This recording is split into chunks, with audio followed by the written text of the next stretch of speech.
Hello guys, আসসালামু আলাইকুম। আশা করি সবাই ভালো আছেন। আপনাদের তো আমি অনেক ভালো আছি। আজকে আরেকটি গল্প নিয়ে আসলাম অসহায় মাকে নিয়ে। আন্টি কি চাইছেন আপনি? কি চাইছেন? খাবেন? কি খাবেন, গ্রিল না রুটি? আপনার বাসা কোন জায়গায়?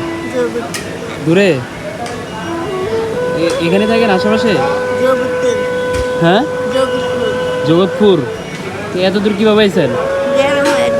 হ্যাঁ, ও এমনি আসছেন আর হাঁটতে চলে আসছেন নাকি? আসছেন কখন?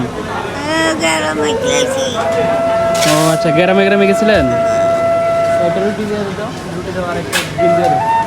হঠাৎ করে আমি দূর থেকে মাটিকে দেখি। মাটিকে দেখা করার পর আমি কাছে আসি। কাছে আসার পরে আমার অনেক কষ্ট হলো, অনেক মায়া লাগলো, কারণ মাটির চেয়ে অনেক মায়াবর্তী ছিল।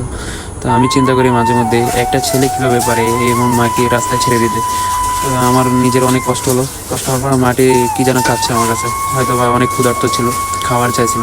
পরে আমি এই রেস্টুরেন্টে একজন স্টাফকে বললাম যে মাকে একটু খাবার দেওয়ার জন্য। খাবার দেওয়ার পরে মাকে এই খাবারটা আমি দিয়ে আমি নিজে অনেক খুশি হলাম। এবং মার হাসিটা দেখে আমার সত্যি অনেক ভালো লেগেছে।